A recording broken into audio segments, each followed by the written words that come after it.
Yeah, right. This one? Other side, yeah.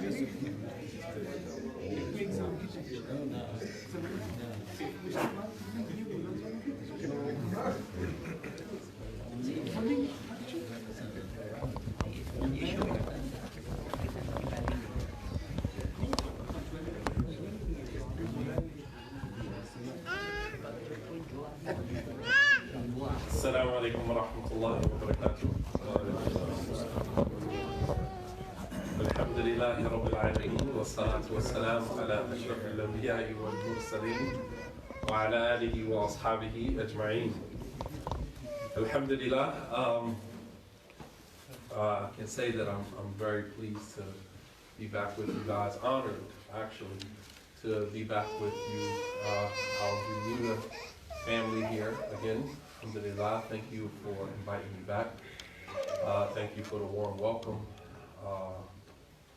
I pray that, inshallah ta'ala, for the time that we have together tonight and tomorrow, that we can learn from one another, benefit from one another, inshallah ta'ala.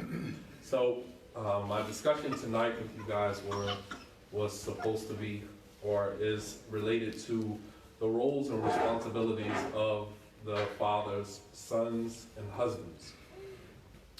And it seems as though that topic is kind of broad, you know, for me to go into all of the responsibilities of the fathers, the husbands. I wanted to kind of take a detour through that, still related, still connected, but not necessarily getting into the particulars of the roles and responsibilities of the husband, father, and son. I think that the husband, father, and son all have one thing in common, and that is that it is their duty to be men, right? That's the one thing that they all have in common, fathers, sons, and husbands. I think the one thing that all three of them have in common is that the expectation is for them to be men, at least the way that Allah subhanahu wa ta'ala describes the role of the father, the role of the husband, the role of the son. There's a thread that connects all three of them. I want to take a time out tonight to kind of explore what it means to be a man. So just by a show of hands, how many of us in the room were raised without a father? Okay. That's a significant amount. Even if one person raised their hand, that's a lot. How many was raised with a father, but the father did not necessarily show you everything that you needed to know in order to be a responsible man as you grow up? Okay, so more hands go up.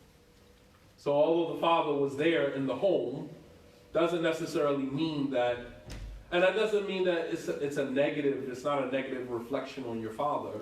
This is not a criticism, but I want those of us who raise our hands to be aware that along our journey into adulthood, there were some things that we were missing, some pieces to the puzzle that was missing. And considering that boys, require a man present, in their development in order for them to be able to see and model the behavior of a man in their own lives. And in the absence of that, then there are some pieces missing to that puzzle. All right? So when we consider the sad state of many of our male children, as well as many young men and older men in our communities, we should see the importance of having a male role model to exemplify the qualities of a man.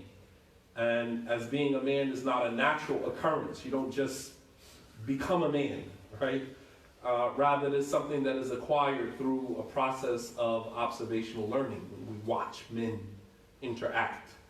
As the Prophet ﷺ, he used to bring some of the younger Sahaba around him, right? On one occasion, he brought Abdullah bin Abbas, he brought Abdullah bin Umar to a gathering with amongst the Sahaba, and he asked the Sahaba, does anyone know the tree? Allah subhanahu wa ta'ala likens the believer to a tree in the Quran. He said, does anyone know what that tree is? And some of them said, is this tree, that tree? And Abdullah ibn Umar said it is the date palm tree.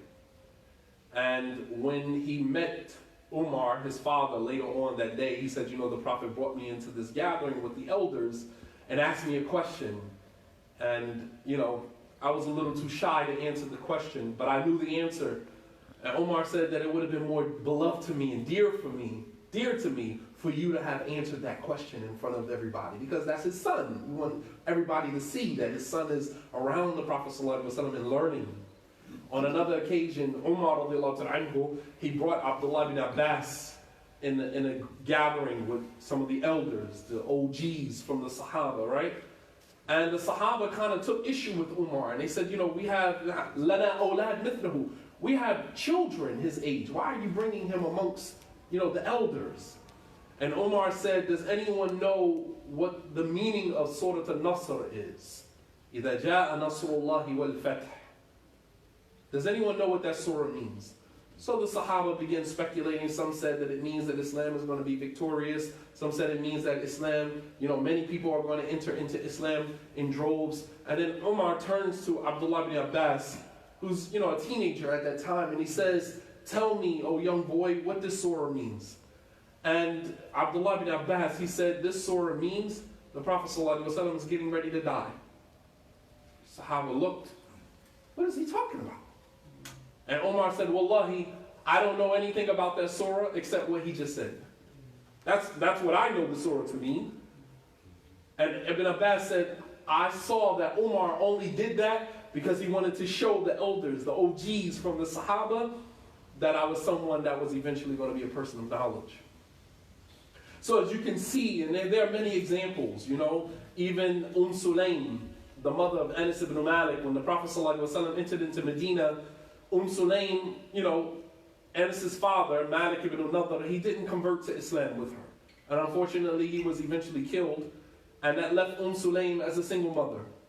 The Prophet ﷺ migrates from Mecca to Medina, and Sulaym goes to the Prophet ﷺ and says, I don't have a house for you to stay at, but here's my son, Anas, take him. And let him stay with you for as long as you need him to. She knew that he needed to be around a man. She was a new convert to Islam. Her ex-husband did not convert to Islam. Anas' father did not convert to Islam and was eventually murdered, leaving her as a single mother. And she knew that this was an opportunity for her son to not just be around a man, any man, but to be around the man of men. And that was the Messenger of Allah sallallahu alaihi wasallam, uswatun hasana, the greatest example for all mankind. As a matter of fact, Allah subhanahu wa ta'ala made his character the standard of character, of all character. Right? Allah subhanahu wa ta'ala says that indeed you have in the Messenger of Allah uswatun hasana, an exemplary example. إِنَّكَ لَعَلَى خُلُقٍ عَظِيمٍ. Indeed, you, O Muhammad, are on an exalted standard of character. And this was after they called him a liar, kadhab, they called him a soothsayer, they called him sahir, they called him a magician, they called him majnoon, called him crazy, and Allah subhanahu wa ta'ala deflected all of that by saying, إِنَّكَ لَعَلَى خُلُقٍ عَظِيمٍ. You are on an exalted standard of character. Don't worry about what they're saying. Allah in another ayah said, وَمَا صَاحِبُكُمْ بِمَجْنُونَ. And your companion is not crazy. He's not this. فَأَيْنَ تَذْهَبُونَ. Now where are you going to go? Here you have Allah subhanahu wa ta'ala, God Almighty, defending the character of the Prophet sallallahu alaihi wasallam. So this is who Sulaym wanted her son to be around. And as Anas mentioned, that he stayed around the Prophet sallallahu alaihi wasallam for 10 years. He said, I lived with the Prophet sallallahu alaihi wasallam for 10 years. And this man never once said to me, oof. Never once said to me any words of disapproval for something that I did. Never criticized me for something that I did. Nor did he ever question me about something that I didn't do. He let me make my mistakes. Because that's how men learn. Some men like to play it safe when they're in their youth. Parents like to keep children in a bubble in their youth. And then what ends up happening is that they become old fools. You'd rather be a young fool than an old fool any day. That means that you make your mistakes when you're young, so you don't have to deal with those mistakes when you get older. Because one way or another, you are going to make mistakes. Boys are risk takers. We like to gamble. We like to take risks. That's part of our makeup. That's part of our predisposition as men. And you would much rather take risks when you have the luxury to do so than to wait until you're married with children and you got people looking, you're responsible for, people that are looking, for you to take care of them, for you to protect them, for you to make those same risky mistakes or behaviors at that time. So you much rather be a young fool than an old fool. Even an old fool, Allah subhanahu wa ta'ala holds the old fool accountable more than he holds the young fool accountable. Did you know that? The Prophet ﷺ said, there are three people who Allah subhanahu wa ta'ala will neither look at them on the day of judgment, nor will he speak to them, and nor will he purify them for their sins, وَلَهُمْ عَذَابٌ أَلِيمٌ, and for them is a painful punishment. One of those three is Shaykhun Zanin, is an elderly person who still fornicates, still commits fornication. There's no excuse for this person because he should know better. Fornication is something that is prevalent, characteristic of young men who have no self-control, not of an older person who has reached a point of a sheikha, you got gray in your beard, and you're still walking around calling somebody your girlfriend. Like, come on, man. That's stuff that you do when you're 15, 16, 17 years old, not what you do when you're 40, 41, 43, 45, 50. Not to mention, between 60 and 70 is our departing period. The Prophet ﷺ, he said that the bulk of my ummah will not go past the average age of my ummah is between 60 and 70. وَقَلِيلٌ مَنْ يُجَاوِزُ ذَلِكَ, and only a few go beyond 70. The Prophet ﷺ died at 63. Abu Bakr radiallahu anhu died at 63. These are great men. So, boys learn how to be men through observational learning and seeing a man in the home and duplicating and emulating the behavior that he observes. In the absence of a man in the home or manly qualities in the home, boys grow to become men physically, but not mentally and emotionally. I'll say that again. When a boy does not observe the character of a man in the home, he eventually transitions from a child into a man physically, biologically, but not mentally and emotionally. You guys follow me? So then you have grown men, 25, 28, 30, 35, but he still has the emotional capacity of a teenage boy. He gets mad, he throws things, he threatens his wife, threatens his mother, because he can't get his way. That's not an emotionally stable man, because he's missing out on some of those qualities that he should have gotten when he was younger. So one of the things that we're going to look at today, inshallah ta'ala, is manhood, and what makes a man a man. Manhood is determined not by the external factors of brute strength, physical prowess, physical features, facial hair. This is not what makes you a man.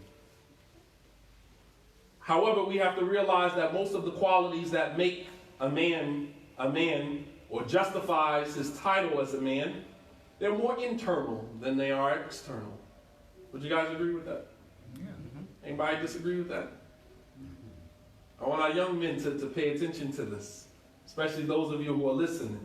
If you guys are at home, and you have young boys, young children, young males, bring them in the living room and let them hear this.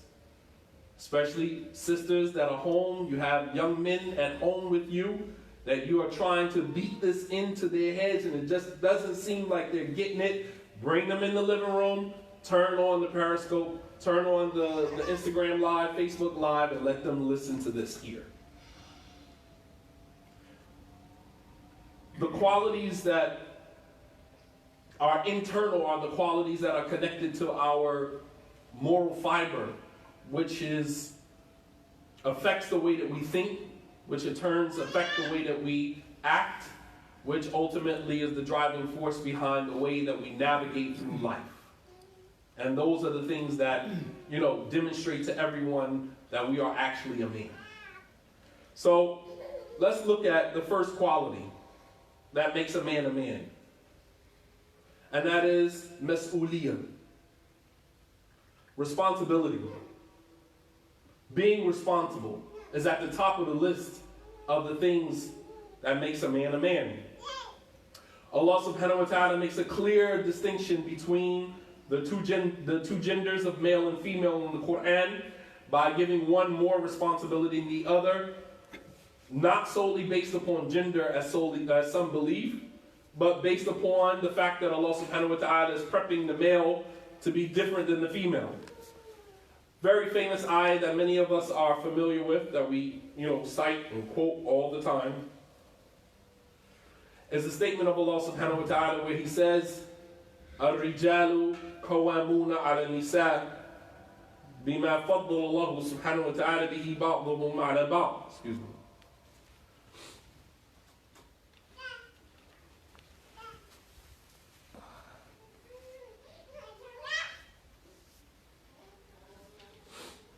That men are the protectors and maintainers of women. Pay attention to why. Not just because they're men. Because some of us think that by default of being a man, that I'm deserving of all of these great things. No, there's a certain criteria that you have to meet in order to be deserving of the status that Allah subhanahu wa ta'ala gave you. He said that men are the protectors and maintainers of women because of the virtue that Allah has given one over the other, وَبِمَا أَنفَقُوا مِنْ أَمْوَالِهِمْ, and because men are responsible with their wealth. They spend from their money to maintain their women.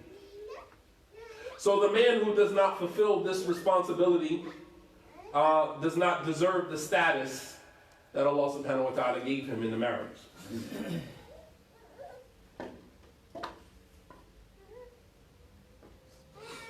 I wear contacts, so it's kind of dry in here. All right? So the man that is not fulfilling this responsibility is not deserving. So let me paint a picture for you.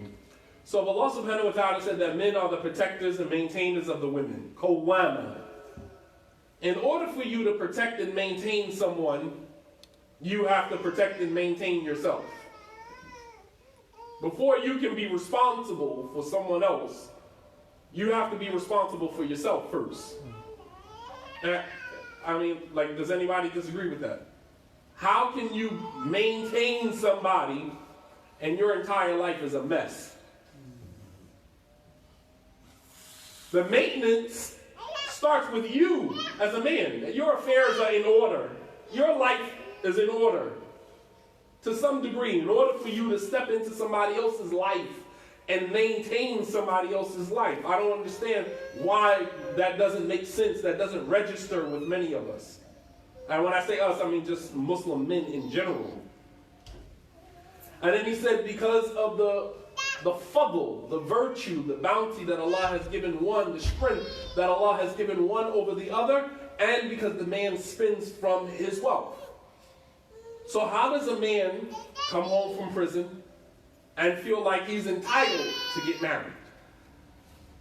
How does a man sit behind the walls of a prison cell and believe that he is entitled to get married? And then when someone tells you, no, I'm not going to marry you, wait until you come home and then let me see how you fare as a responsible adult. And then it's like, well, this is my right. The entitlement. This is not a right that is given to you just by default of being a male. This is a title that is given to you once you earn it. The Prophet ﷺ married a woman to a man, and he told the man, go find an iron ring, even if it's made of iron, brass, worthless, but you're going to give her something. And then he married a woman to a man from what he memorized from the Quran. We come out, Falcon, my shay. You don't have no, how much Quran you memorize, brother? Even if we apply the Prophet ﷺ's method, that I'm going to marry you to this woman, you don't have any money, you don't have any place to live, I'm going to marry you to this woman based upon what you've memorized from the Quran. How much of the Quran have you memorized, brother? You've been in prison for how long? 5 years? 10 years you've been in prison. How much Quran have you memorized? You'd be good if he says he got Juz Amma memorized, which is the last 30th Juz of the Quran, the shortest Juz in the Quran. It contains the shortest surahs in the Quran. And you'd be good to find out that he has the whole Juz memorized. Yet, it's his right to be married. You have not earned the right to be married. You haven't proven that you are responsible. Take it a step further.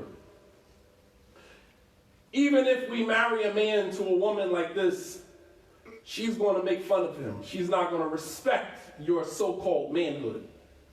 She's going to look at you, and don't women say things like, and you call yourself a man, right? This is what women will say to you. They will clown you, right? The Prophet ﷺ, he said to a woman by the name of Fatima bint Qais, she came to him and she said, "Khatabani Muawiyah wa Abu Jahm." She said, Muawiyah proposed to me, Ibn Abi Sufyan, and Abu Jahm proposed to me. Which one should I marry? The Prophet ﷺ said, "Amma Muawiyah fasa'iluk la mala lah." He said, as for Muawiyah, he's poor, don't marry him. And some of us would be offended if the Imam said that about you. You don't know my financial status? How could you say that? Man, dude, you don't have a job. What did you want me to say to the woman? You wanted me to just totally omit that? You wanted me to lie by omission?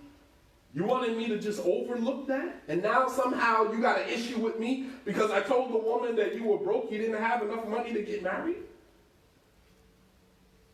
So when we cite the hadith, as many men like to use the hadith of, well, the Prophet ﷺ married the woman to the man because of what he had memorized of the Quran. But he also stopped the man from marrying a woman, or stopped the woman from marrying a man because he didn't have any money. And this was Muawiyah. Don't you know that Muawiyah was one of his scribes, his kutab? He was one of the scribes that wrote the Quran down. Did you know that? So if anyone was going to be given a pass, it would have been one of, if I had to use modern vernacular, it would have been one of his young boys. Muawiyah was one of his young boys. However, the Prophet ﷺ intervened because he knew that Muawiyah marrying a woman without any money, he would probably be setting him up for failure. That'll destroy you. That'll destroy a young man marrying a woman with no money and she's paying all the bills. That'll break him because she's going to make fun of you. She's not going to respect you. And a man is going to walk away from that situation thinking all women care about is money. All women are like this, or all right or wrong. They're going to be scarred. When in fact, that's not the case, because if you would have went into that relationship financially stable enough to maintain a woman, you would never have to worry about her complaining about your manhood. So intervening in that sense was a benefit for him as a young man. And men do it all the time and they don't understand you are about to destroy yourself. Especially, the thing I find ironic is that sometimes you will find the brothers who are struggling financially and you want to marry the prettiest woman who, she requires maintenance, man. This ain't your, oodles and noodles type of chick. This is your, she wants steak, lobster, she's one of those type of girls. Prada bags, Gucci bags, and why is it that, the brokest guys want the high maintenance women? Like, why don't you settle for a woman that's low maintenance and, you save yourself the headache? It's almost like the relationship that was between Zainab bint Jahash and Zayd. Ibn Haritha. You know, he was a slave whose freedom was purchased. He was given the nickname the son of the Prophet ﷺ, Ibn Muhammad, right? But he was still not of the higher status. Zainab come from the upper echelons of society. And the Prophet ﷺ married Zayd to Zainab, and, you know, suffice it to say, that situation didn't work out.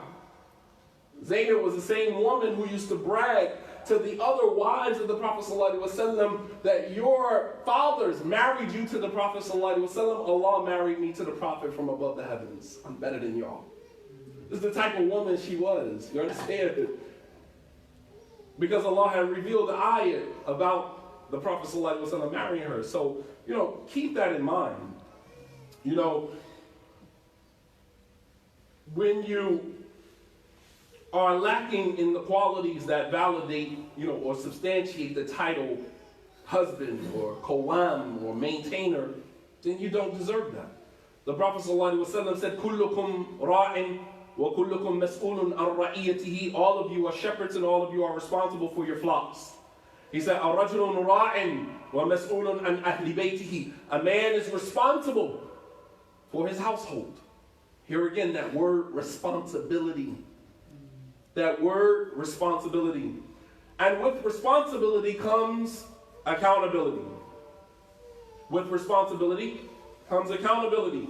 The Prophet ﷺ said, "Ma min abdin istar'ahu Allah ala ra'iyya thumma yamutu yawma yamut wa huwa ghashin li ra'iyatihi illa lam yadkhul al-jannah wa lam yurih ra'ihat al-jannah." The Prophet ﷺ said, there is no man, pay attention to the hadith, there is no male servant of Allah subhanahu wa ta'ala, istara'ahu Allah ala ra'iyya, that Allah makes him responsible over a family, except that the day that he dies, he has not fulfilled the rights of that family, except that he will not smell the fragrance of Jannah. With responsibility comes accountability.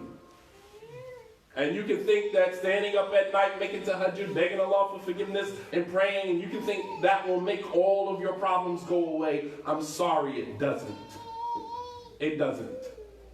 You have hukuk, you have rights that you owe to other people. It's not something to play with Yawm al-Qiyamah. The first things that Allah will judge between people on the Day of Judgment is blood, honor, and wealth. People who you've spilled blood, people who you've destroyed their honors, and people who you owe money to. That includes husbands who don't take care of their families, fathers who don't take care of their children. They are included in that. Why do we exclude them from that? These are people who have debt. These are the first categories of people that Allah subhanahu wa ta'ala will judge on the Day of Judgment. This is why the Prophet sallallahu alaihi wasallam, he said these three things were sacred. كل مسلم للمسلم حرام ماله ودمه وعرضه. That the whole of a Muslim to another Muslim is haram, is sacred, his wealth, his honor, and his blood. So with responsibility comes accountability. And this is the whole objective of responsibility. For responsibility without accountability would be worthless. I mean, the responsibility doesn't mean anything because there's no accountability behind it. And this quality cannot manifest itself except if it's when a person is entrusted with something and they prove to be responsible. How do we know that somebody is responsible? They have to prove that they are responsible. And this is why most parents don't get a chance to see whether or not their children are responsible until they give them a responsibility, give them something that tests, that proves to them whether their child is responsible or not. The child gets a license, you let the child use your car, the child is driving with no seatbelt on the phone, gets in a fender bender, the child has proven that they are irresponsible. You tell the child, you can go out, I need you back home by this particular time. Do we have an understanding? We have an understanding. That time rolls around, the child is not walking through the door, And then the child has 1,000,001 excuses for why he or she could not be back in the house at the time that you agreed upon. The child has proven to be irresponsible. Allah subhanahu wa ta'ala confirms this in the Quran, in Surah An-Nisa, Surah number 4, ayat 6. Allah subhanahu wa ta'ala, pay attention to this ayat.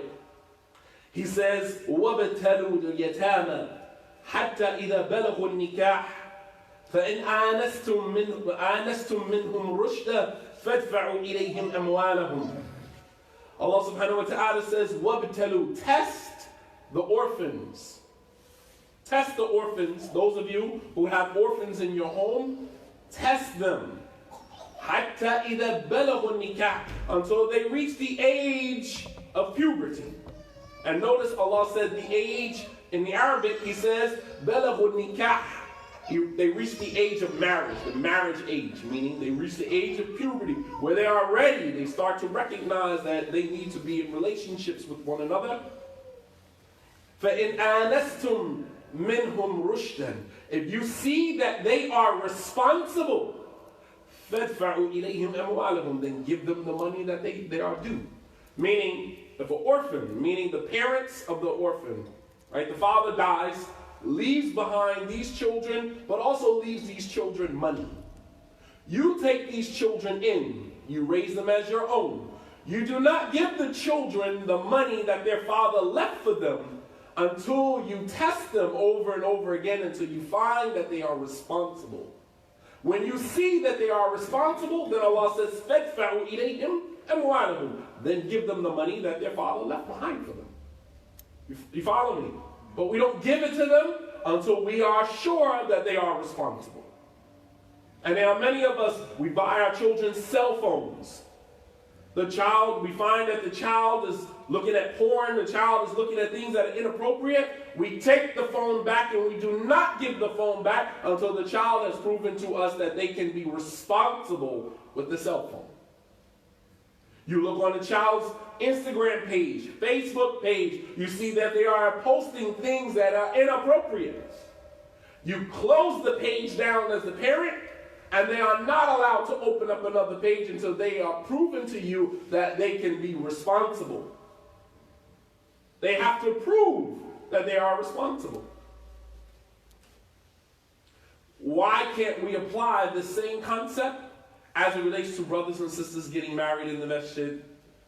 I'm almost positive that if we were to apply this, we could decrease the amount of divorces that go on in our communities. We are just marrying people. We don't care if they're responsible, irresponsible. We can care less. We revel in the fact that, mashallah, this brother and this sister got married, and then 6 months later they're divorced. We want brothers, sisters, we have daughters in our homes, and we know they don't clean, they don't cook, they don't clean their own room. They don't wash their own clothes. They don't clean up the dishes, they don't clean the kitchen. Domestic duties, 0. And we're out looking for a brother to marry our daughter. For what? So she can get sent back home within 8 months? She's divorced? For what? Why would you be looking for somebody to marry your daughter? Because for many of us, marriage is a safe haven. If I get my daughter married, inshallah, she'll be okay.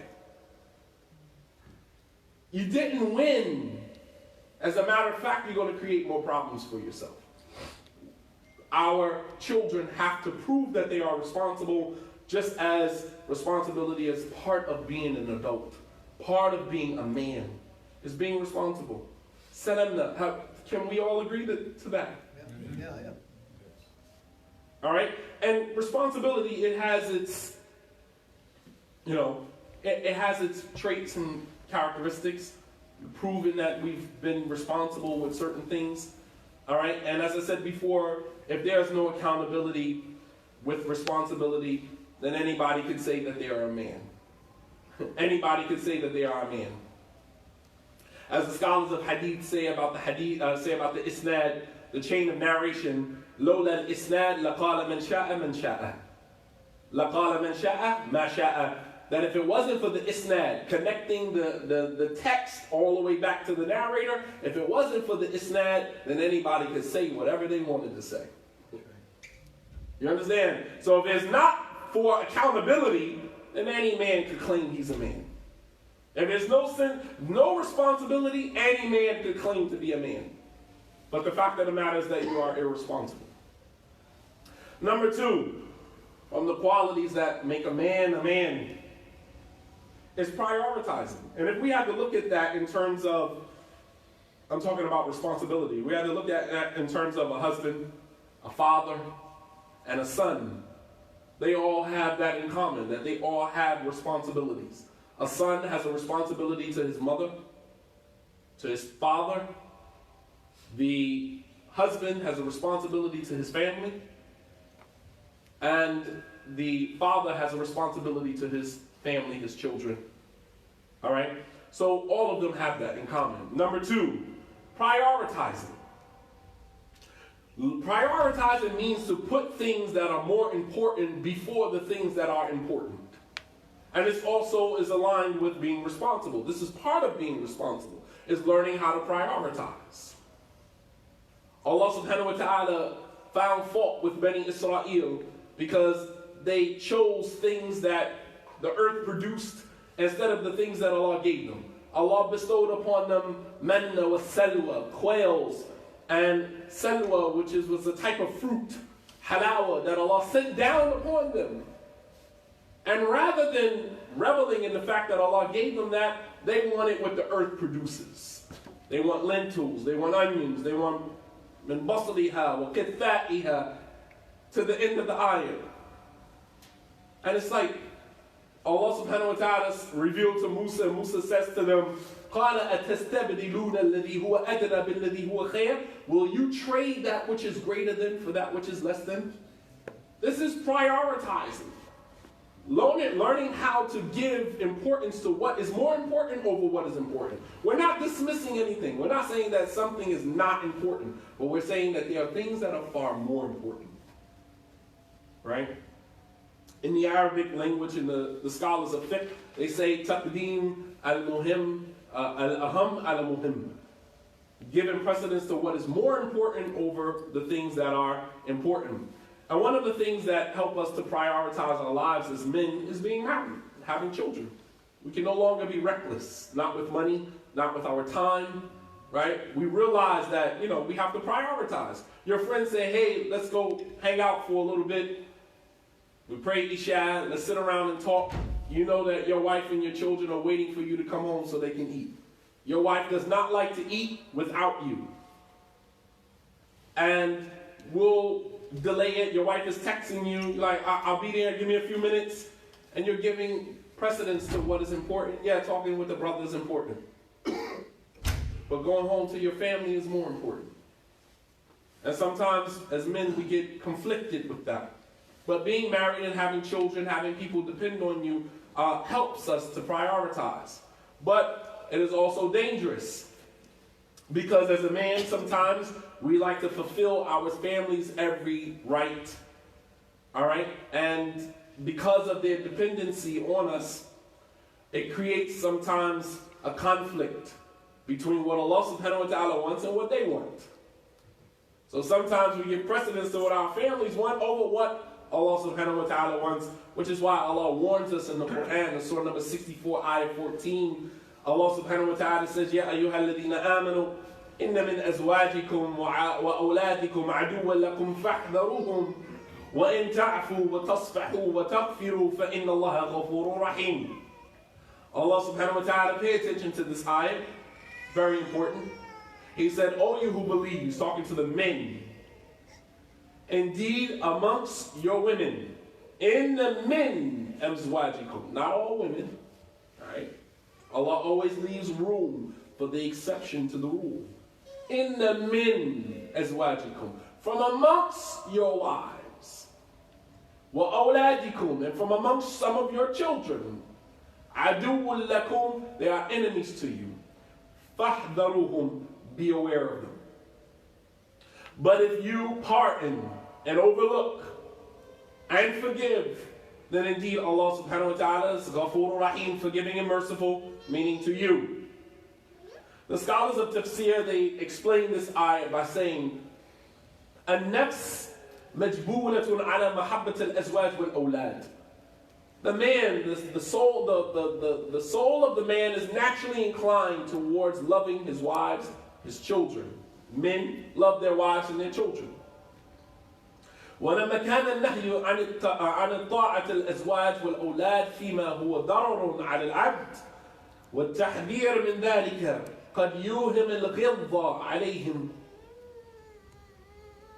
He said, and considering the fact that Allah subhanahu wa ta'ala commanded us not to obey our wives and our children when it involves disobeying Allah, we have to put Allah first. So if your wife says, yeah, but I want to move into this house, but this house requires you to go take a loan from the bank. You want your wife to live in a nice house, you want her to be comfortable, but you also don't want to fall into a situation where Allah subhanahu wa ta'ala wages war against you for taking interest. So now you're caught between a rock and a hard place. And sometimes we give in to our wives' desires. Sometimes we give in to the desires of our children. And in giving in, we put ourselves at odds with Allah subhanahu wa ta'ala. Here again, giving precedence to what is important over what is more important. And so, because a man usually wants to obey or wants to, respond to his wife and his children, it may cause us to, it may conflict with our obedience to Allah subhanahu wa ta'ala. We are told to put obedience to Allah first. But if you think about that, someone could probably think that this also entails being harsh or being, unforgiving, lacking in understanding with our family. So Allah ends the verse by saying, be aware of them, وَتَعْفُوا وَإِن تَعْفُوا وَتَصْفَحُوا. When you pardon them, because you understand that's, that's what they want. وَتَصْفَحُوا, when you overlook, don't hold it against them. وَتَغْفِرُوا, and you forgive them. فَإِنَّ اللَّهَ غَفُورٌ رَحِيمٌ, then Allah is forgiving and merciful to you. Meaning if you pardon them, Allah will pardon you. How you deal with your family is exactly how Allah will deal with you. If you pardon them, Allah will pardon you. If you overlook their faults and mistakes, Allah will overlook your faults and mistakes. If you forgive them, then Allah will, subhanahu wa ta'ala will forgive you. And the religion of Islam as a whole teaches us to prioritize. Salatul Fajr, Salatul Dhuhr, Asr, Maghrib, Isha. The 5 Salat teaches us how to prioritize. The Prophet ﷺ also epitomized the concept of prioritization. If you remember when he migrated from Mecca to Medina, pay attention. And I want women to understand that men, we love our wives and our children, but sometimes we have to say no. And as painful as that is, because, when you say no and your wife gives you that look, she starts to pout, right? You hurt because you have to say no. And there's some men who don't want to see that face, so they always tell them yes. Even when you don't want to, even when you know you shouldn't, you still say yes. And let me share something with you, brothers. And many of you in here are old, a lot older than me, a lot wiser than me. And I'm sure what I'm getting ready to say is nothing more than a reminder to you. Some women actually appreciate you when you say no. Why? Because no means that you actually give a damn. You actually care. If you say yes to everything, that means that you don't care. You don't care. You want to go out 10 o'clock at night? Sure, go ahead, enjoy yourself. You want to go out without your hijab on tonight? Put on some makeup? Hey, matter of fact, let me pull your hijab off for you. Pull it back a little bit more, honey. SubhanAllah. Some men are okay with that.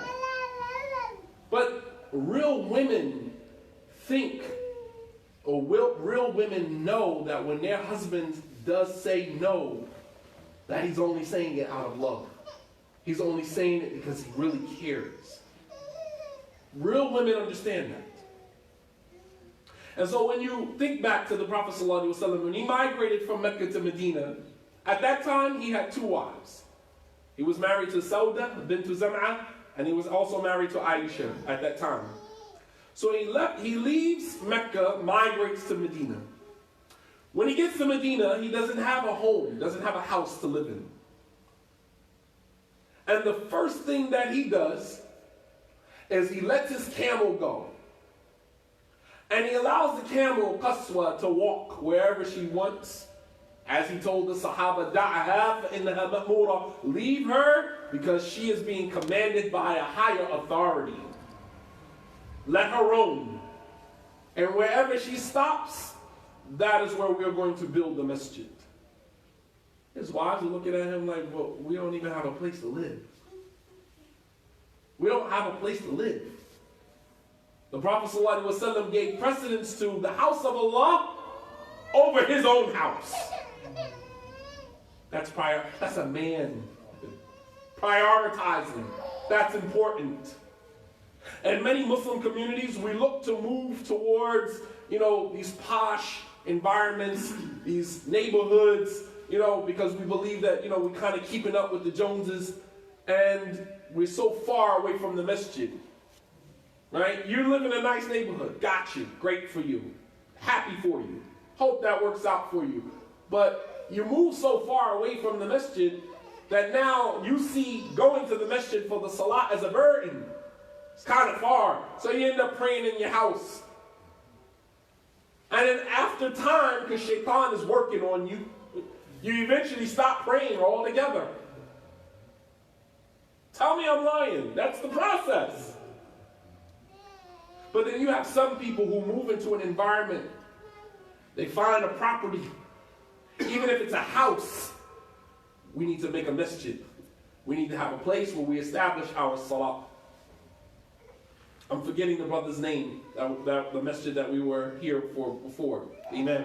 He turned his house, his garage, into a masjid. And then eventually, now it's a place that is open for the 5 daily prayers. That's what I'm talking about.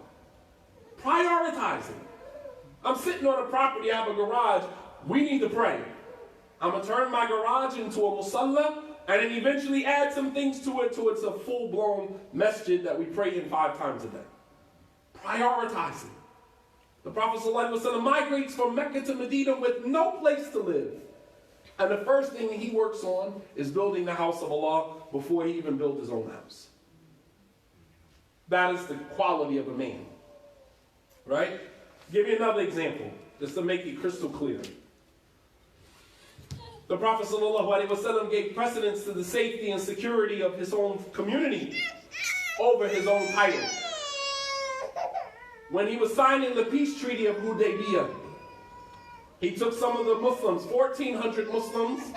He left from Medina, going to Mecca to go perform Umrah. When he gets to the outskirts of Mecca, he's met by the opposition of Quraysh. Quraysh tells him, you're not coming in here to perform Umrah. They begin to sign this document that is known as Sulh Hudaybiyah, the Treaty of Hudaybiyah. Allah subhanahu wa ta'ala revealed an entire surah about this incident, known as Surah Al-Fath, the surah of the victory. In signing that peace treaty, the Prophet ﷺ turns to Ali ibn Abi Talib, who was the writer, and he tells Ali, write, Bismillahir Rahmanir Rahim. In the name of Allah, the most gracious, the most merciful. Suhail ibn Amr, who was one of the chiefs of Quraysh, who was, coordinating the document on behalf of Quraysh, he says, wait a minute. We don't know any Rahman, we don't know any Rahim. What's all this new stuff you coming with? He said, Uktub bismika Allahumma kama kunta taktub. He said, write in the name of God like we used to write. Don't come with all this new stuff. Because they didn't recognize the characteristics of Allah subhanahu wa ta'ala, the names of Allah subhanahu wa ta'ala. They refused, especially Ar-Rahman Ar-Rahim. And this is why Allah says in another ayat in the Quran, قُلُ ادْعُوا اللَّهَ أَوْ ادْعُوا الرَّحْمَنَ أَيَّمَّا تَدْعُوا فَلَهُ الْأَسْمَاءُ الْحُسْنَى. Call on him by Allah, or God, or call on him by Ar-Rahman, أَيَّمَّا تَدْعُوا فَلَهُ الْأَسْمَاءُ الْحُسْنَى. Whatever name you choose to call on him by, for him belongs the most beautiful names and lofty attributes. It does not take anything away from the glory of Allah subhanahu wa ta'ala. Muslims today, we get caught up in, oh, don't say God, say Allah. Okay, so let me break it down for you. For those who say, don't say Allah, don't say God, say Allah. Because God means dog backwards. We're not talking, don't play semantics. We're not talking about what it says backwards. The word Allah in Arabic, it's an Arabic word.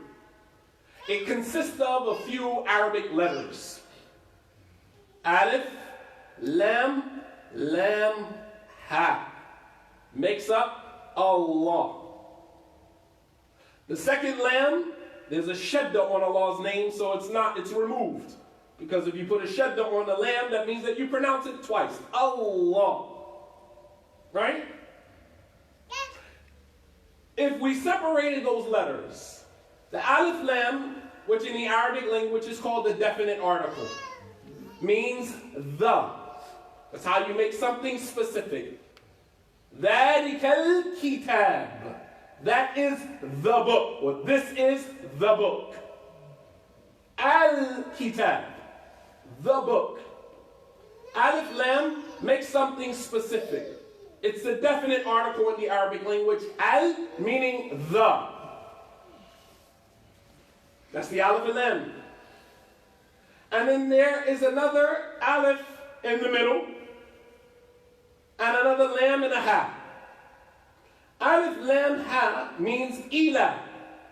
So essentially the word Allah means Al-Ilah. The only God. What else does Allah mean? And I mean, like, it's sad that we got to do this because while we are trying to appeal to non-Muslims, which we should be doing, who they understand the language of God, and perhaps Allah, especially in the environments that we live in currently, one might misconstrue that Allah is some God that Muslims pray to.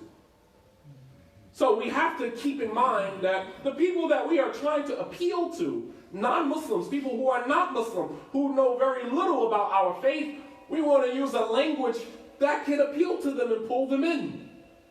Why not use God? It makes sense to them. And of course, we have to explain that this does not mean Jesus. This means God Almighty, which they all understand. So we get into the semantics, don't say God.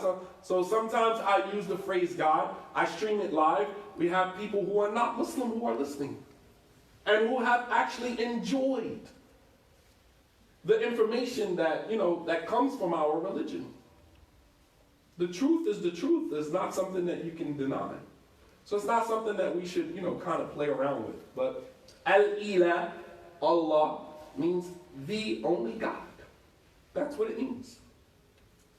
So the Prophet ﷺ, he tells Ali, sign the peace treaty, Bismillah ar-Rahman ar-Rahim, in the name of Allah, the most gracious, the most merciful. So Harold says, we don't know this ar-Rahman ar-Rahim. Write in the name of God. That's it. The Prophet ﷺ says, okay. Then he tells Ali, Uktub min Muhammad Rasulillah. From Muhammad, the messenger of Allah. Sallallahu alayhi wa sallam. Suhail said, no, stop. He said, we don't know you to be the messenger of Allah. He said, if we thought you were the messenger of Allah, we wouldn't be fighting you. And we wouldn't be stopping you from making tawaf around the Kaaba. Right from Muhammad, the son of Abdullah. The Sahaba were in an uproar. No, we're going to write Muhammad, the messenger of Allah. That's the only thing that we're going to write. And the Prophet ﷺ turns to Ali and says, write from Muhammad, the son of Abdullah. Because it wasn't about a title. My responsibility is to make sure the 1,400 companions that came with me from Medina to Mecca returned home to their families safe and sound. And if I have to remove a title from my name in order for that to happen, guess what? Remove it. It's called prioritizing. Giving precedence to what is more important over what is important. Then the Prophet ﷺ turns and he makes dua. He said, oh Allah, you know I'm your messenger even if they refuse to acknowledge it. Meaning, I don't need their validation. The only validation that I need is from Allah subhanahu wa ta'ala. They don't validate me. Whether you choose to acknowledge it or you refuse to acknowledge it doesn't make me any, never mind. As long as Allah subhanahu wa ta'ala knows I'm his messenger, I'm fine with that. Understand? Validation comes from Allah, not from people. When you are deriving your worth from people, then you're going to fight for these titles and these positions because that's where you get your validation from. The Prophet ﷺ said, "Oh Allah, you know I'm your messenger even if they refuse to acknowledge it." Meaning they don't validate me. Erase it. Right, Muhammad? Huh? So this was another form of prioritization. The last example is, well, I'm not going to go into it. I think you guys got your point, right? No need to just keep going on and on and on. All right. Number 3. I'm only going to do 5. I got a whole bunch of papers here, so I can keep going on and on. Number 3. Part of what, and I think that a son, a father, as well as a husband, all need to master the art of prioritization. I think that is, very essential, very key to being a man. Number 3, from the qualities that make a man is using his patriarchy in a manner that is empowering and uplifting rather than using it in a manner that is debilitating and emotionally debilitating and conquering, right? Knowing how to use the position that Allah gave you. You as a man, you never find the Prophet ﷺ throwing around this phrase that you hear men in today's time throwing around, but I'm the man of the house. Obey your husband's sister. The Prophet ﷺ never had to pull that rank. Never have to use that card. Obey your husband's sister. That's basically, let me translate that for you. Shut up, you don't matter, and let me carry on with what I want to carry on with. That's not the way that it works. That's not the way that it works. The Prophet ﷺ, he said, "Laysa shadidu bisur'a." That the strong person is not the person that can wrestle someone to the ground. That's a matter of physical prowess. Anybody can manage to do that. But strength, real strength, is not based upon the physical ability to knock someone out or slam someone on the ground or pull your rank in a situation. He said, إِنَّمَا الشَّدِيدُ الَّذِي يَمْلَكُ نَفْسَهُ عِنْدَ الْغَضَبِ. He said, but the strong person is the one that can control himself when he is angry. Control himself. Discipline. Learning how to use your position as the patriarch of your family in a manner that is uplifting. The Prophet ﷺ, the Sahaba were in the masjid sword fighting. The Prophet noticed Aisha looking out her window wanting to see that.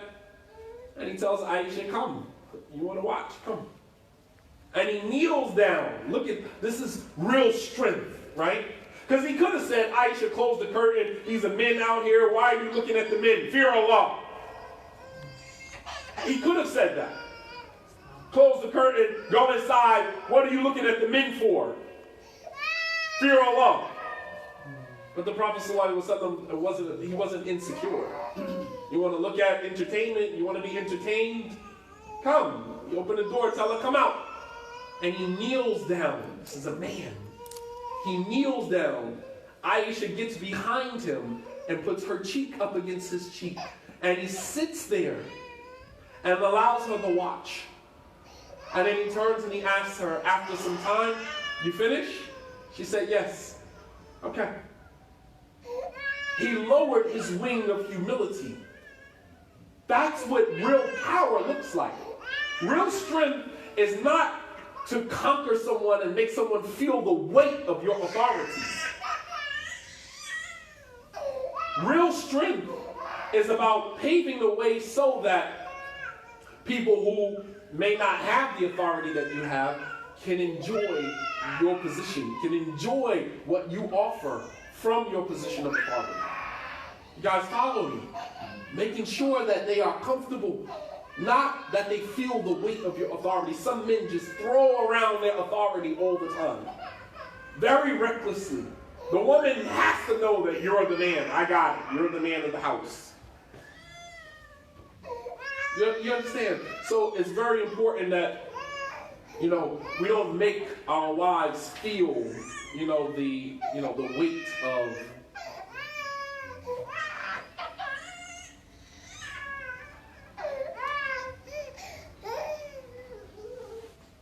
excuse me.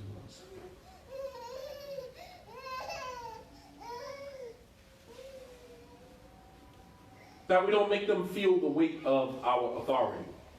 Gentleness doesn't take anything away from you as a man. The Prophet ﷺ said, مَا كَانَ الرِّفْقُ فِي شَيْءٍ إِلَّا زَانَ.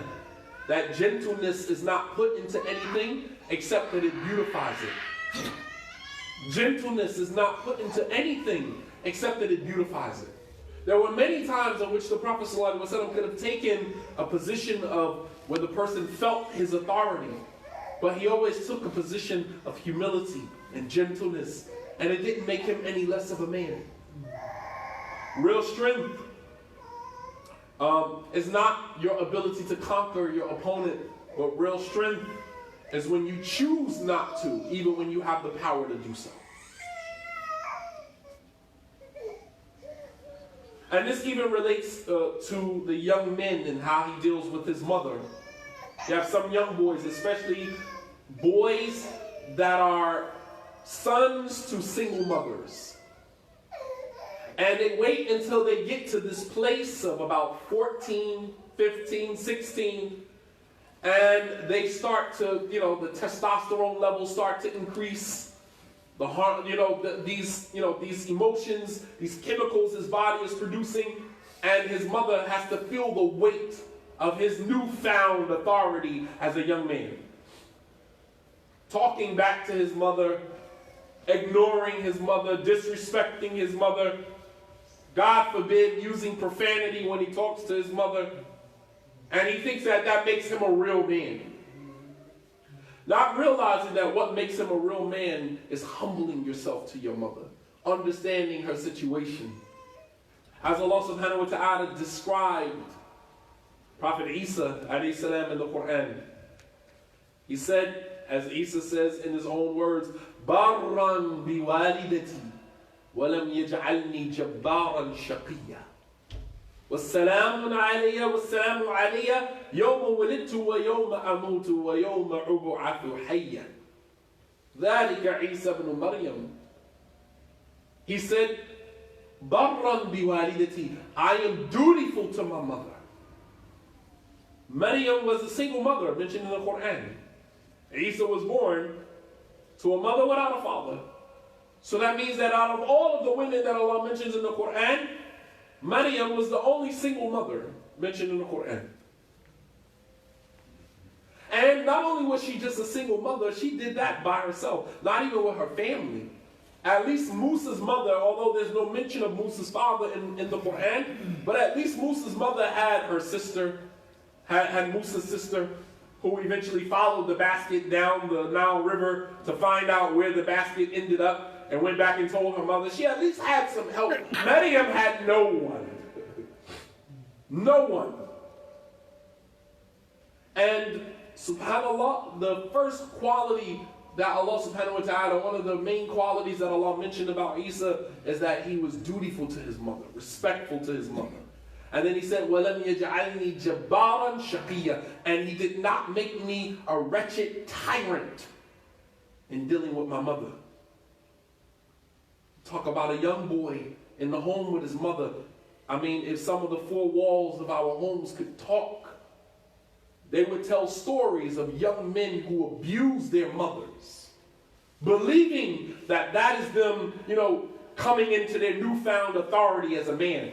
To disrespect your mother does not make you a man. It makes you less of a man. To disrespect your mother, the same woman who Allah subhanahu wa ta'ala put his right along with her right in the same ayah. Allah subhanahu wa ta'ala put the right of the mother. Allah segues. He said, and we have enjoined on man to be dutiful to his parents. And then he segues into concentrating only on the mother. وَوَصَّيْنَا الْإِنسَانَ بِوَالِدَيْهِ. We have enjoined on man to be dutiful to both of his parents. And then he says, حَمَلَتْهُ أُمُّهُ وَهْنًا عَلَى وَهْنٍ. But his mother carried him in difficulty on top of difficulty. وَفِصَالَهُ فِي عَامَيْنِ. And his breastfeeding period was a period of 2 years. And then Allah goes back into the two parents. أَنِشْكُرْ لِي وَلِوَالِدَيْكَ. Be grateful to me and to your two parents. But notice how Allah subhanahu wa ta'ala slides that in there. Be dutiful to both of your parents, but your mother. Put the focus on her. The Prophet ﷺ said that whoever seeks Jannah, then you will find it at the foot of your mother. You will find it at the foot of your mother.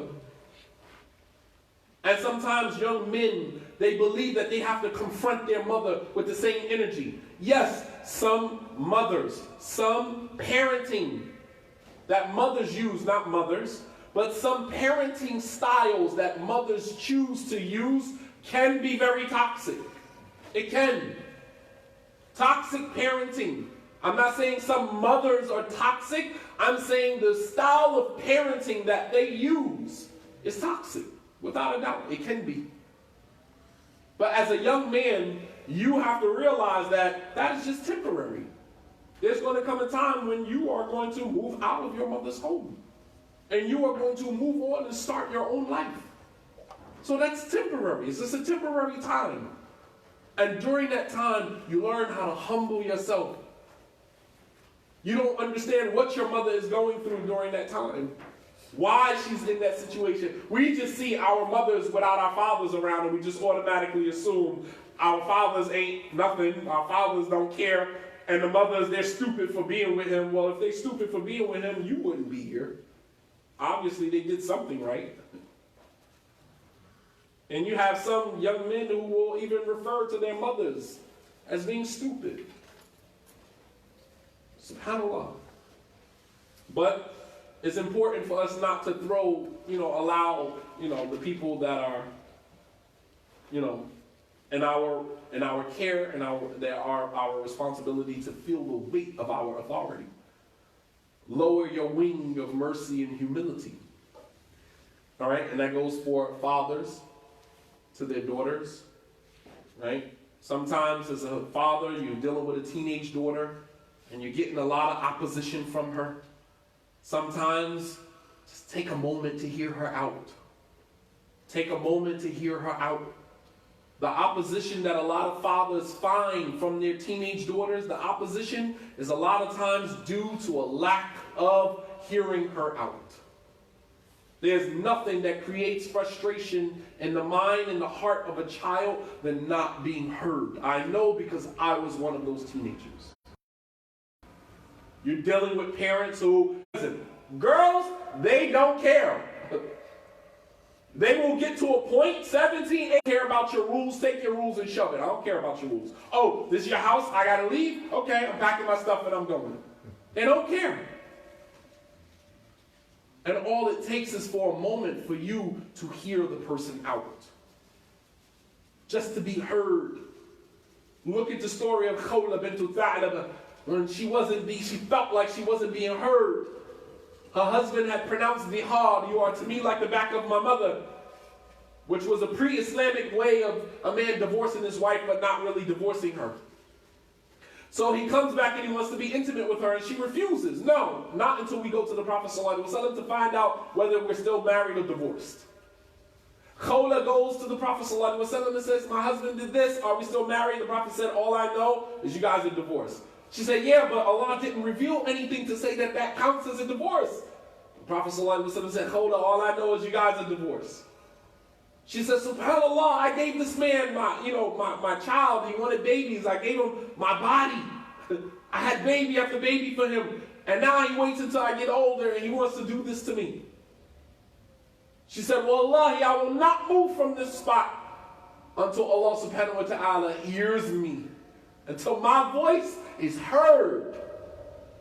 And she raised her hand and she kept making dua. And lo and behold, Allah subhanahu wa ta'ala revealed Surah Al-Mujadila. Mujadila is Khawla bintu Tha'laba. A whole entire surah named after her. Because she wasn't being heard. And the first ayah in that surah, Allah subhanahu wa ta'ala says what? قَدْ سَمِعَ اللَّهُ قَوْلَ الَّتِي تُجَادِلُكَ فِي زَوْجِهَا وَتَشْتَكِي إِلَى اللَّهِ وَاللَّهُ يَسْمَعُ تَحَاوُرَكُمَا. Allah has heard the cries of the woman who debated and argued with you, O Muhammad, about her situation. وَتَشْتَكِي إِلَى اللَّهِ, as she complains to Allah. وَاللَّهُ يَسْمَعُ تَحَاوُرَكُمَا. Allah heard your whole conversation. She was heard. Sometimes that's all they want, is to be heard. I know you heard me. I know you see me. That's it. And that's all it takes for a father to say, you have the power. You are the authority. It's nothing for you to say, honey, come sit down. Tell me what's wrong. How can I better serve you as your father? That takes nothing from you. It does not subtract or diminish your power or your authority over her. It doesn't. Not one way. You guys follow me? Just to be heard. Allah, first ayah Allah revealed, Allah heard you. She said, I'm not going to move from this spot until Allah subhanahu wa ta'ala responds to me. And the first thing Allah says, Allah heard you. Aisha says, subhanallah, tabarakallahu alladhi wasi'a sam'uhu aswat. She said, subhanallah, glory be to Allah, whose hearing encompasses everything. She said, I was in the room when Khawla was arguing with the Prophet ﷺ about her husband, and although I couldn't hear the whole conversation, Allah subhanahu wa ta'ala heard the entire conversation from above the seven heavens. SubhanAllah. I'm in the same room, and I couldn't make out the whole conversation, but Allah subhanahu wa ta'ala is above the seven heavens and heard the entire conversation. You've been heard. Sometimes that's all a young girl wants to know is, I have a father that heard me. He heard me. That doesn't mean that you have to agree. That doesn't mean that you have to acquiesce. That doesn't mean that you have to give in.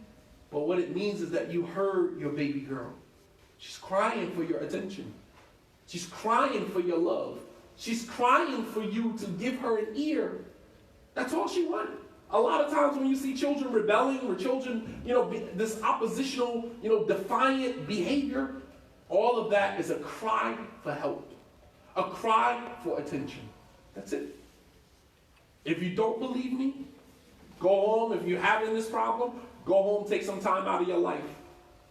Something beautiful that Sheikh bin Baz, rahimahullah ta'ala, Sheikh Abdul Aziz ibn Baz, rahimahullah ta'ala, who had a lot of children, a lot of sons, a lot of daughters.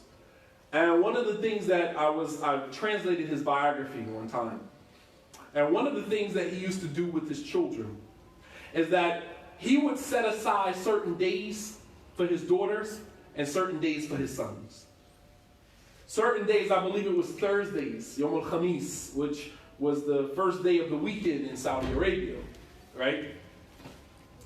Used to be anyway, until I guess now Friday, Saturday, and Sunday is, along with everybody else. But years ago, when I lived in Saudi Arabia, the weekend, the last day of the week, Wednesday was basically Friday. That was the end of the week. And then the weekend started Friday, Thursday, and of course Jumu'ah, and then it was back to school on Saturday. Saturday was our Monday. And on Thursdays, Sheikh bin Baz said that he used to set aside that day for his daughters. They would come over, he would sit with them the entire day. Put everything to the side, no classes, no lectures, no nothing, no traveling, no nothing for my daughters. That's it. Sit with them, talk with them, listen to their issues, laugh with them. That's necessary. That is a necessary component. They need that. All right? And it takes nothing away from you, your authority as a man. It takes nothing away from you. All right? Am I making sense? Does any of this resonate? Yeah, man. Yeah. I'll do one more. We only got time for one more. I'm telling you, I do this. We can do this all night. I'll be here until Fajr. I know some of you guys want to go home. Right? Number 4, it's part of what makes a man is to assume the religious leadership in the home. Naturally, the man is supposed to be the religious authority in the home. Part of qawwama, الرجال قوامون على النساء, men are the protectors and maintainers of the women. Part of protecting and maintaining your women is being able to educate them as it relates to their religious duties in Islam.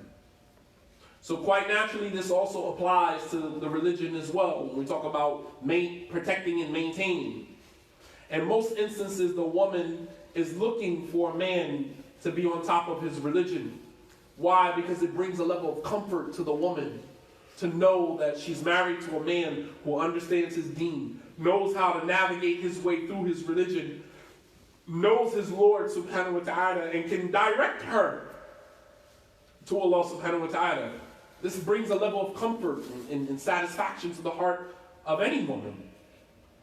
Why do you think, a lot of women, especially single women, they oftentimes go after marrying imams, or students of knowledge? They want to marry this imam. Because when they look at the imam, and it may not necessarily be because the imam is handsome. It has nothing to do with his looks. He thinks, he's that guy. He thinks that it's because of his looks, but it's not. Trust me. It's the position that you represent. You represent, when a woman is looking at you, she's looking at safe, security, comfort. You're going to bring me to Allah. And that looks appealing to a lot of women, especially those who desire to be closer to Allah subhanahu wa ta'ala in their religion. And it doesn't just go on in Islam, it goes on in the church as well. Pastors, a lot of them, missing teeth and, just still wearing the same haircut from the early 80s. There's nothing handsome about you. However, when the women look at you, you represent something that they desire. It's not about your looks. They want comfort. They want spiritual stability. And that's what many imams and religious leaders represent. Allah subhanahu wa ta'ala says in the Quran, Ya ayyuhalladhina amanu qu anfusakum wa ahlikum nara. O you who believe, and Allah is talking to the Muslim men here.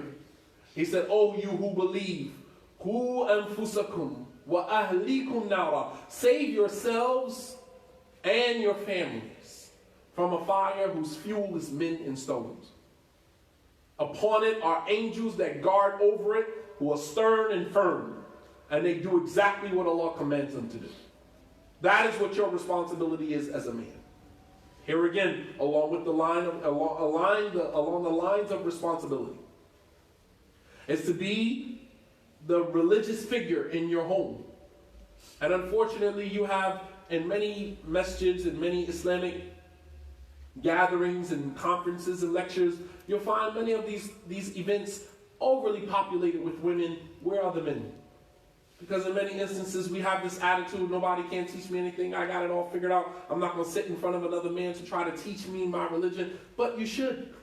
The Sahaba sat in front of the Prophet ﷺ.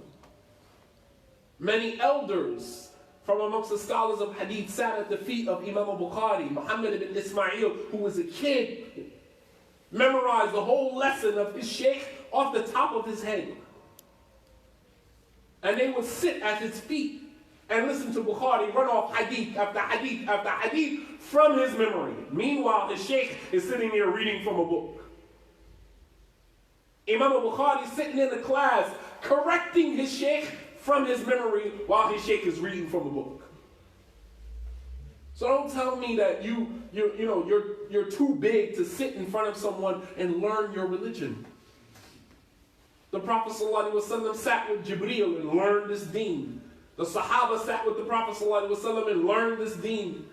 The youth from amongst the Sahaba sat with the elders and learned this deen and passed it on to the next generation. That's the way that our religion is acquired. Nobody has it all figured out. Nobody. We learn. The Prophet ﷺ said, إِنَّمَا الْعِلْمُ بِالتَّعَلُّمِ, that knowledge is acquired through the process of learning.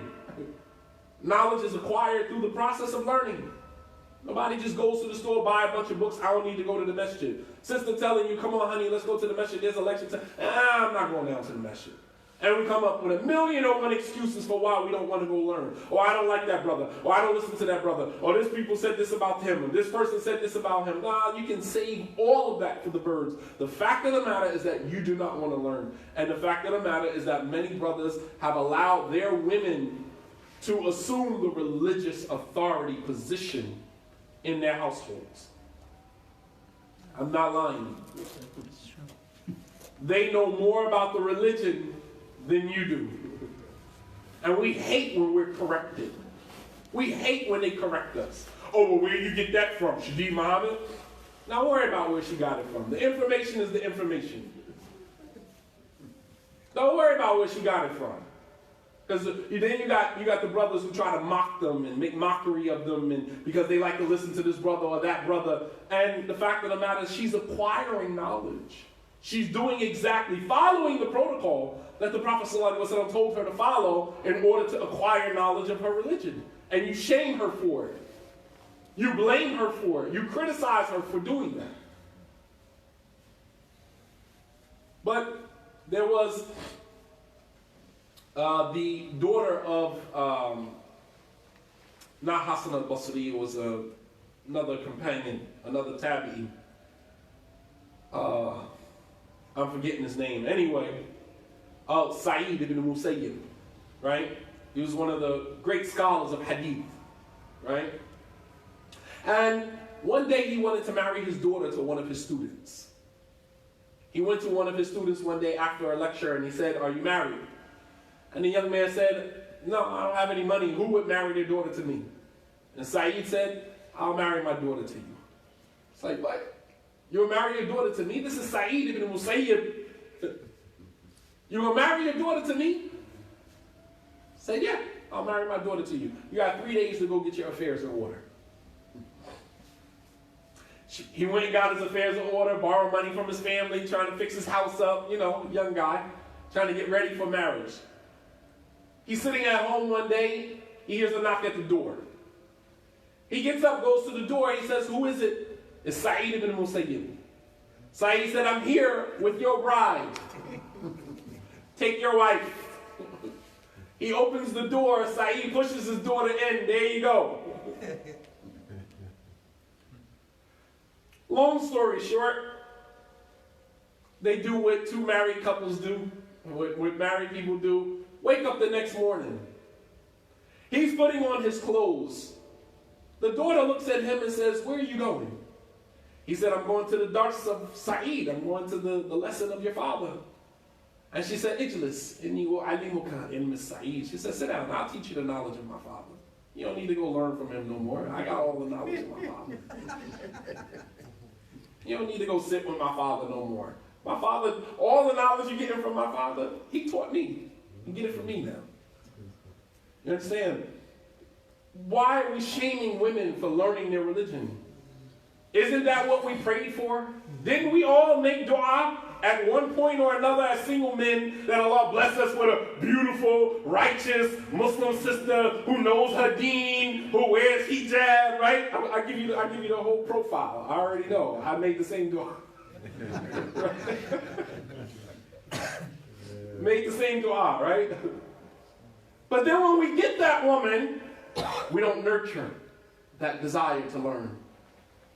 We don't learn with her. We don't learn ahead of her. So that and I mean, let me say this. If you don't like the fact that your wife listens to me, you don't like the fact that your wife listens to Shadi Muhammad, then go learn your religion and let her get it from you.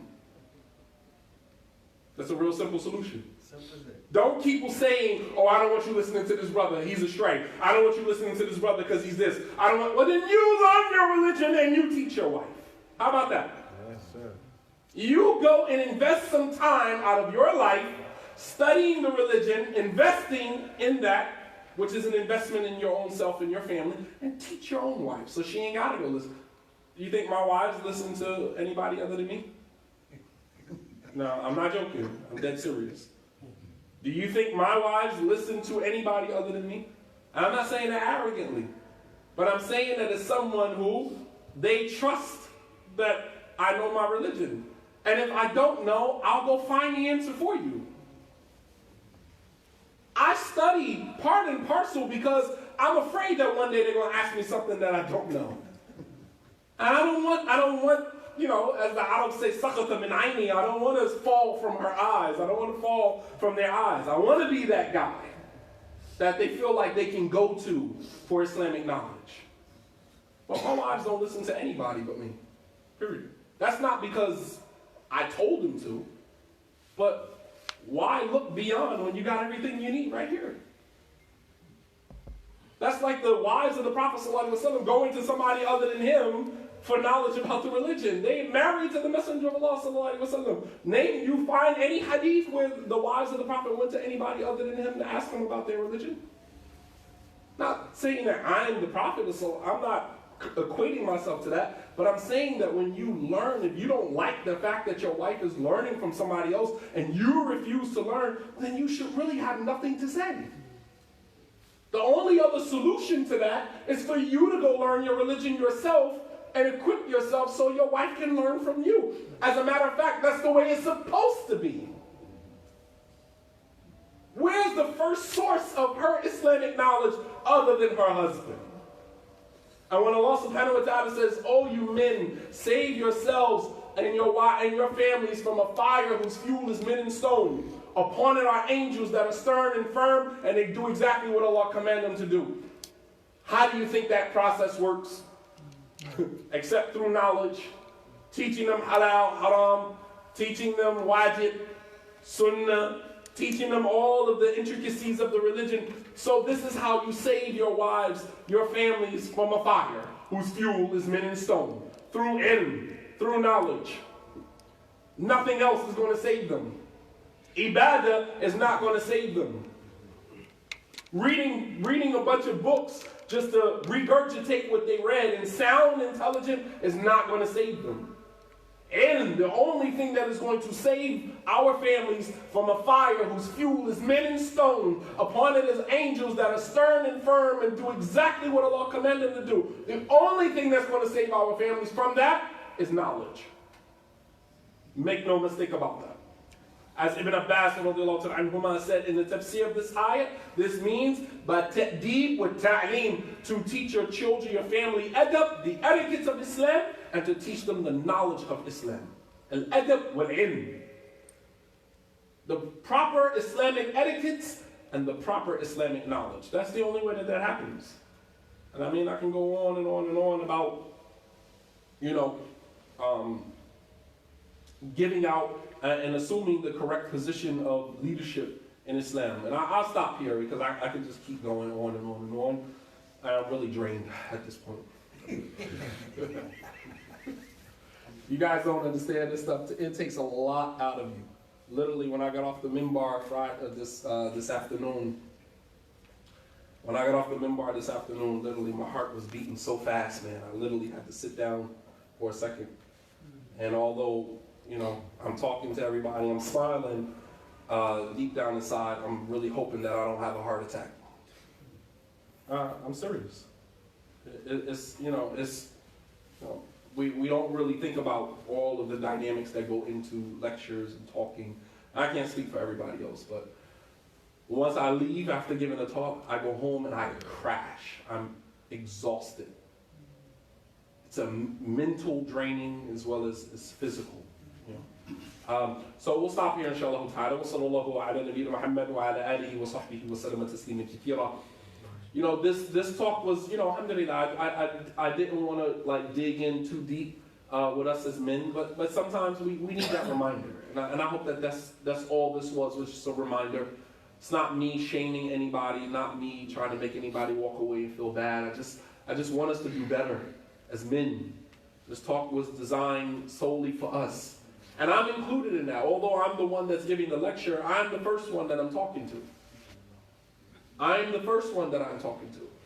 As Imam Ahmed was asked one time, should a man give lectures about things that he knows that he's guilty of?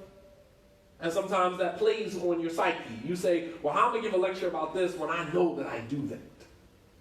So he went to Imam Ahmed. He said, should a man give lectures about things that he knows that he himself is guilty of? Imam Ahmed said, yes, but he should make himself the first one that he's addressing.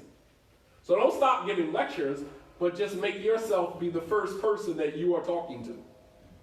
So I'm the first person that I'm talking to. Even though this lecture was for the men, I'm the first of the men that this applies to. Many times I get off the minbar, people will come up to me and say, hey, it seems like you were talking directly to you. Talking directly to me? I said, no, I was talking directly to me. The khutbah wasn't about you, it was about me. And, that's the way that it should be. Because it comes off, that's where the passion comes from. Because you're looking yourself in the mirror and you're talking directly to yourself. When you feel like you're talking to everybody else and it doesn't really apply to you, it comes off that way. Very, condescending, very arrogantly, very, it comes off that way. Because you feel like you are not a part of the address. And I'm not just a part of the address, I'm the one that is being addressed. I'm the addressee. Anyone have any questions or comments about what was presented? Yes, David. Yes, shoot. Go for it. Part when you was talking about Mary being single, you're talking about Mary and Jesus? Yes.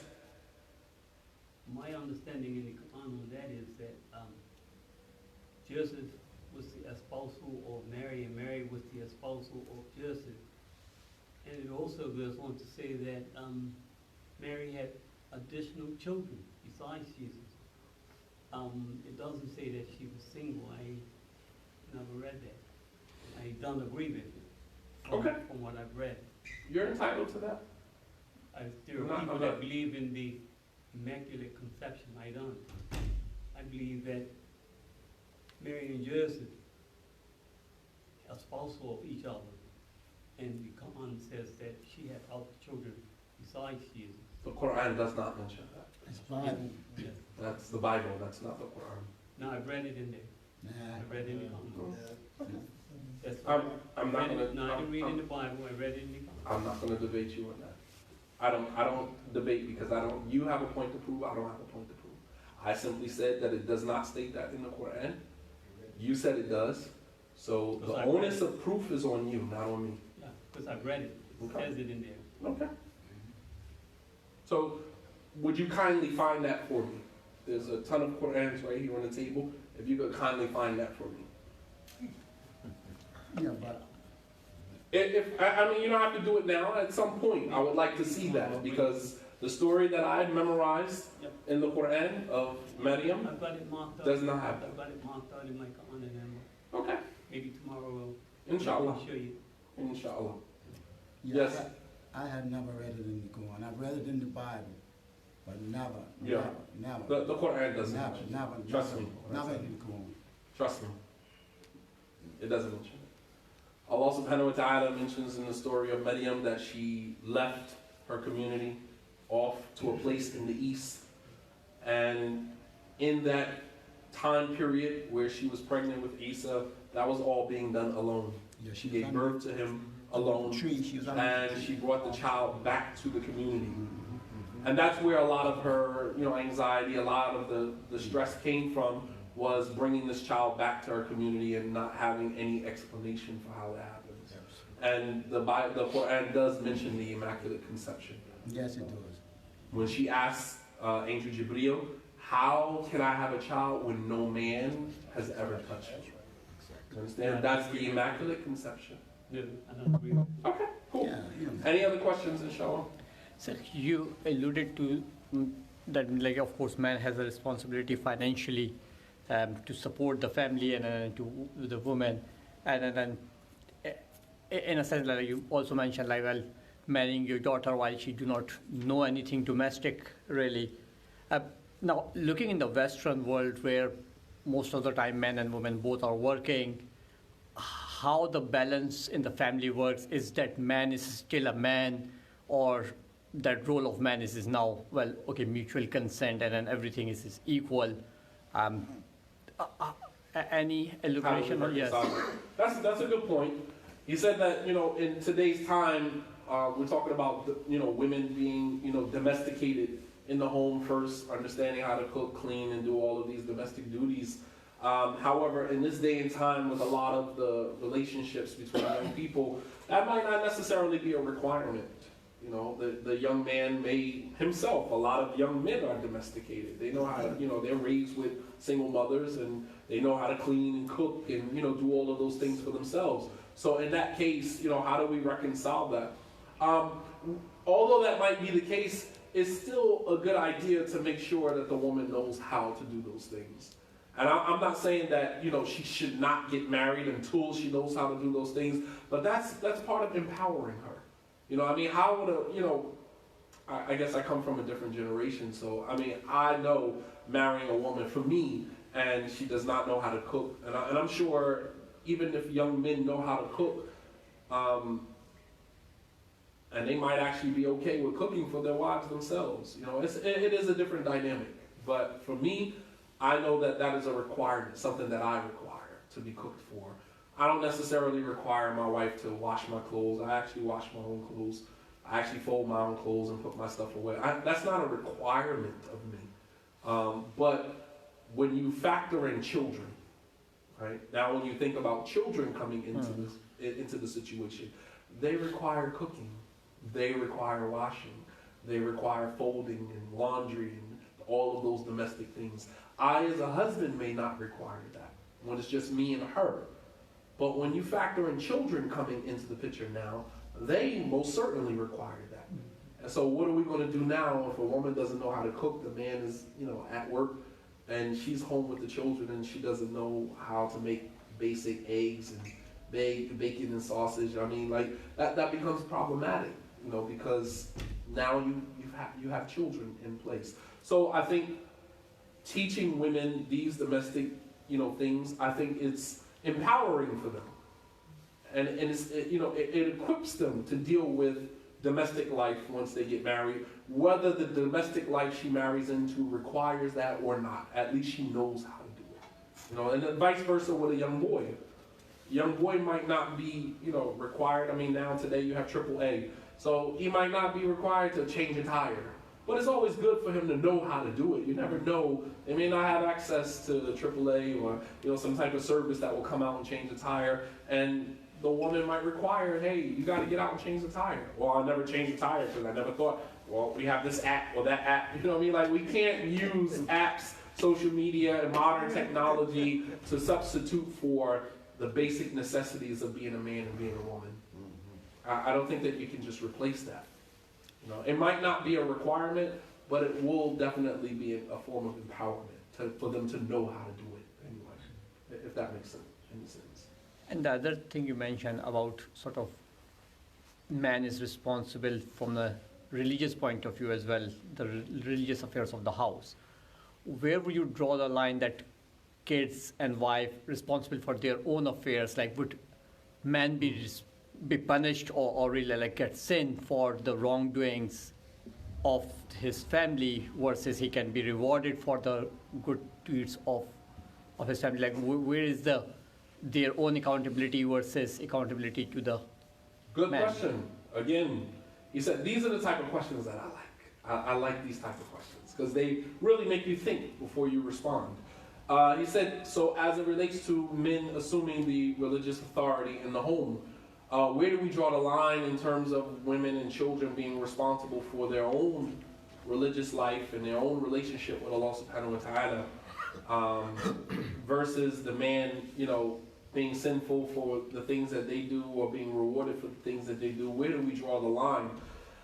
In terms of assuming the religious responsibility, I think the man is responsible for the information that is brought into the home and how that information is disseminated, how the people in the home are receptive. He's responsible for all of that. You know, it's not just about bringing information into the home, whether that is through lectures or books or CDs, and you're transporting information and bringing it into the home. You're responsible for that, but you're also responsible for disseminating that information in a manner that requires wisdom. You know, everything is not for everybody at every single time. You might have information that you heard at a lecture tonight but you go home and you take a look at your family dynamic and you realize they are not ready for what I heard tonight. So I'm going to take some of that, I'm going to compartmentalize it, I'm going to store it here for a time when it is appropriate. I'm going to take bits and pieces of this, and I'm going to slowly disseminate that information into my family, integrate, infuse that information into my family with wisdom, whereby I get a good response. And you have some men who don't understand that. They go cold turkey. Oh, I heard at a lecture tonight, this is haram, so starting tonight, this is all haram. We're not doing it anymore. The kids are looking at it like, we've been watching TV all our lives. You're going to come home, pull the plug out the TV. TV is haram now? We've been watching TV for 10 years. You understand what I'm saying? Like, it has to be done with wisdom. Allah subhanahu wa ta'ala says, "Urdu'u ila sabili rabbika bil hikmah wa maw'idatil hasana wa jadilhum billati hiya ahsan." That call to the path of your Lord with wisdom. And good exhortation, good preaching. And argue only in ways which are best, which why I didn't argue. You're entitled to your opinion, that's it, and you leave it there. Because you see that it's only going to end in the back and forth, so argue in ways that are best, meaning that produce the best results. You understand? So there's a process to that. So he's responsible for bringing the information in, disseminating that information with wisdom in a manner that produces the best results in his family. And the wife and the children, the other family members, they are responsible for how they, respond to that information once it's given to them. Once you give someone information, then they are responsible for that information once it's given to them. Once they've understood it and processed it, now they become accountable with that. And that has nothing to do with you. And then obviously everything that they practice based upon information that you've given to them, then you get the hasanat from that as well. You share in that. The Prophet ﷺ said, "Adalun ala khair katha'ilihi." The person who directs someone to do something good is just like the person who does it. You get the same reward. But as for the sin, Allah subhanahu wa ta'ala a'lam to what degree they will be sinful, because Allah looks at the whole picture, not just the pixels that make up our individual chapters. You know what I mean? Yeah. Yeah, I just want to make a comment. You said earlier that the male is not like the female, and the female is not like the male. There is no prophet. No woman's in the rule of a prophet. No woman's in the rule of an angel. And when you do make salat, it's the man that leads the salat. So I think that them four things shows a lot when it comes to the two rules, because we came from one man. But if you look at man's rule and female's rule, then I think this is what you're saying to me. Their rules should be practiced. And that's what I see. And they're different. Yes, that's what. And different doesn't always mean. That's what I see in mean. your conversation. Yes, absolutely. But there's no Different, but what we do is what we've done today with male and female gender roles. We've made, because we're different, now it has to be some type of hierarchy. Yes. You're here, I'm here. And it doesn't have to be like that. You have your role, I have my role. And it doesn't mean that one is greater than the other, because there are things that women can do that men can't do. And there are things that men can do that women can't do. And why do we have to be in this constant competition with the opposite gender just to prove or to validate, or substantiate our role and our position? It doesn't have to be like that. Even between husband and wife, we don't have to be in competition. We are a team. We're not competitors. We're only competitors as it relates to getting closer to Allah subhanahu wa ta'ala. And even in that competition, I'm still pulling you forward, or you're still pulling me forward. It's not a competition that I'm better than you, I'm smarter than you. No, when I win, we all win. We are a team. We're doing this together. And that's what it's about, Something I wanted to ask about. Here you are offering your salah, right? And Sheikh Ron, he's very busy. He stays busy. And all of a sudden, you're focused on your salah and what you're saying. And all of a sudden, your mind goes completely off. And what do you do in a sense like that, when your mind goes off and then you come back, but you still can hear yourself offering the salat, right? Do you just keep on offering your salat, or do you stop and start over, or what have you? I think I recall sometime that there was a Sahaba that came to the Prophet, peace be upon him, was sitting around talking to some of his other Sahabas, and this other Sahaba came running into the situation where they were and said, you know, oh, dear Holy Apostle, I was trying to offer my salat, and you can tell me if you've heard this, or I'm trying to offer my salat, and the shaitan just came and took my mind. He said, I'm not worthy to go before my Lord and pray with these type of thoughts entering into my mind, you know, that were unholy, so to speak, to put it like that. What do you do in a situation like that, or have you ever heard of a hadith in that manner? Gotcha. So I'm going to repeat the question so the people online can hear your question. He said that, what do you do if you're in the prayer, and you lose your state of consciousness while you're in your salah? Your mind drifts, and you kind of come back into consciousness about what you're doing. Should you continue your prayer as you are? Should you stop and redo your prayer over? You know, what should you do in that situation? And then he mentioned a hadith. I'm not necessarily familiar with that one, but there is another hadith similar to that I am familiar with, where one of the Sahaba was praying outside in his garden, and he said while he was in the salat, he saw a bird flying in and out of the trees. In that split second, he became distracted. And he's watching the bird fly in and out of the trees, and then he comes back to his prayer. But he forgot which rak'ah he was in. All right? He forgot which rak'ah he was in. And so in that case, what you do is you base if you're in the salat and you forget which rak'ah you're in, you base where you are on how many you are sure that you have prayed. There's always one rak'ah that you're in doubt about. All right? So, for example, let's say you're in the third rak'ah, but you can't remember whether it's the third or the second. So that means that you are sure about what? You are sure about it's one. You are sure that you made one, but you are unsure whether this is the second or the third rak'ah. So what you do in that situation is that you add another rak'ah, and then you pray 2 prostrations at the end for forgetfulness. So that's how you rectify that. You always base your opinion on what you are sure of. Al-binad ala yaqeen, as the scholars of fiqh, they say this principle that you base your opinion on what you are certain of. For example, you go into the bathroom, you use the bathroom, you come out, you join the ring, and you're saying to yourself, I don't remember whether or not I made wudu when I came out the bathroom. That's what you're in doubt about. But what you are sure of is that you use the bathroom.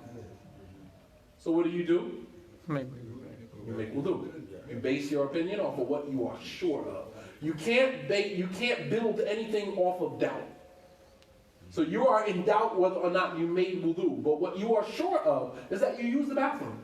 So leave the rank and go make wudu. You understand? So that covers that part.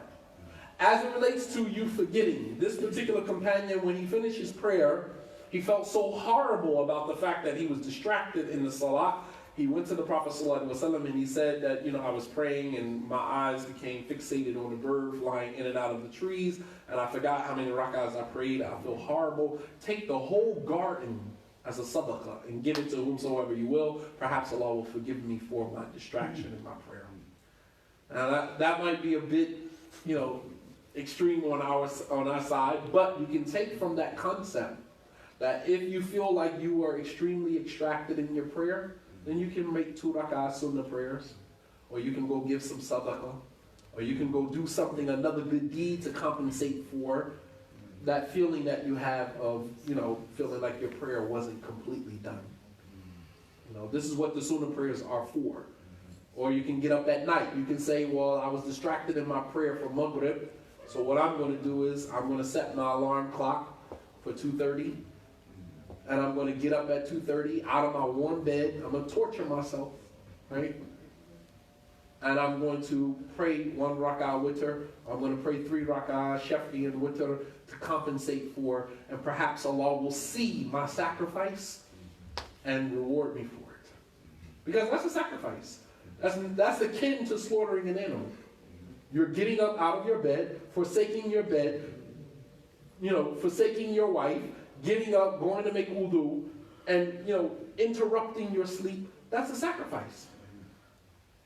Equivalent to you taking a knife and putting it into a goat's neck and slitting his throat. Bismillah, Allahu Akbar.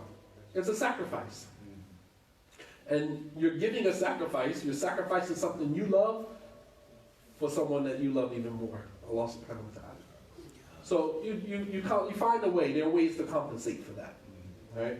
But to answer your question about the prayer, you just pray 2 sujood, sajda to sahwi, the 2 prostrations for forgetfulness at the end of your prayer. One more and we'll be done. I'm exhausted. In this case, this question might drain you actually. Go ahead, ask it. If I'm up to it, I'll defer it until tomorrow. And if not tomorrow, yeah, sounds good. So in the modern time and day and age that we live, here we go. Yeah. Let's see. Chapter 1. Right.